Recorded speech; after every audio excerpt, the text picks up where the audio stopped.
मानसिक विकास अर्थात मस्तिष्क का विकास कैसे हो। मानसिक विकास के संबंध में बहुत सारे लोगों का अनेक मत है कि मानसिक विकास हम ज़्यादा पढ़े तो हो पाएगा, लेकिन योगी ध्यान के श्रेष्ठ पद को प्राप्त करने वाले महापुरुषों का कहना है कि मानसिक विकास अच्छी से अच्छी शिक्षण पद्धति पर निर्भर है। यह भ्रम है। शिक्षा मात्र से केवल जानकारी बढ़ती है, जिज्ञासाओं का समाधान होता है और नए नए प्रश्नों का जन्म होता है। इसके अतिरिक्त कुछ और नहीं। मानसिक शक्ति का विकास चित्त की समुचित एकाग्रता पर निर्भर है और यह ध्यान योग द्वारा ही संभव है।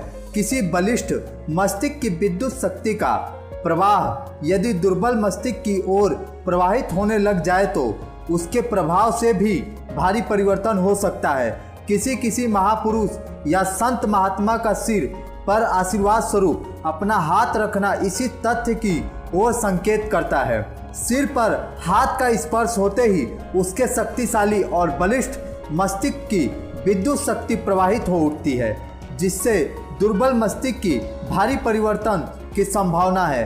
देवताओं, संत महात्माओं और सद्गुरुओं के चरणों पर मस्तक रखना या सिर झुकाने के पीछे भी यही रहस्य है। इसमें मानसिक विकास तो होता ही है, इसके अलावा शरीर में प्रोटीन की मात्रा की भी वृद्धि होती है।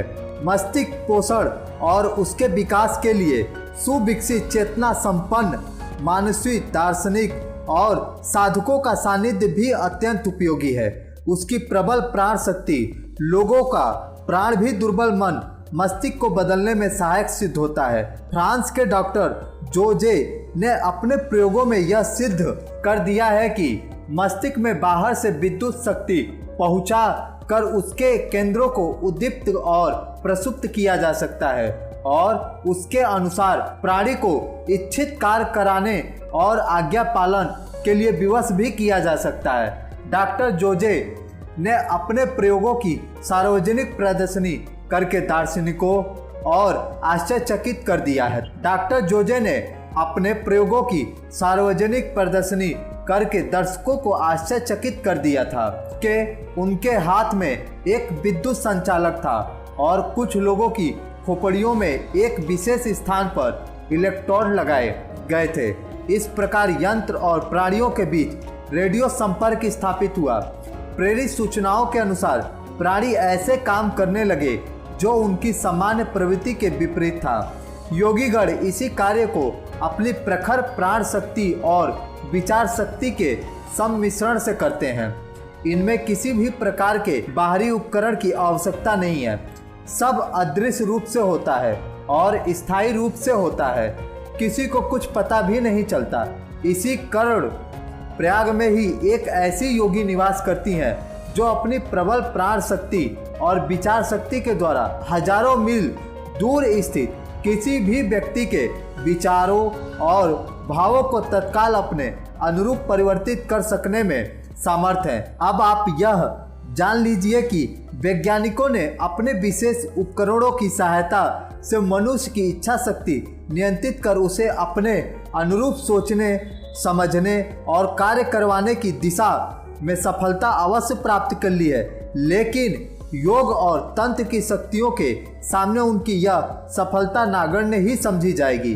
किसी को सम्मोहित करना अथवा किसी को वश में करना इलेक्ट्रॉनिक्स यंत्रों द्वारा एक विशेष सीमा तक संभव हो गया है।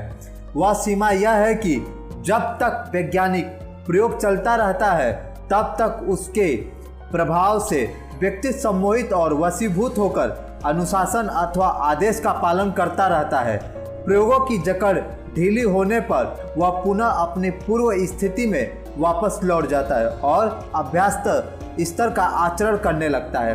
तुला फ्रांस विश्वविद्यालय के डॉक्टर रॉबर्ट हिथ ने एक ऐसा यंत्र बनाया है जिसकी सहायता से व्यक्ति आवश्यकतानुसार अपने मस्तिष्क की कार्य क्षमता को एक सीमा तक स्वयं नियंत्रित कर सकता है और बढ़ा भी सकता है। यह हुई वैज्ञानिकों की बात। तंत्र में बहुत सारी विद्याएं हैं, जिसमें सम्मोहन विद्या और वशीकरण विद्या भी है। अन्य तांत्रिक विद्याओं की तरह इन दोनों विद्याओं के मूल में मंत्र शक्ति है।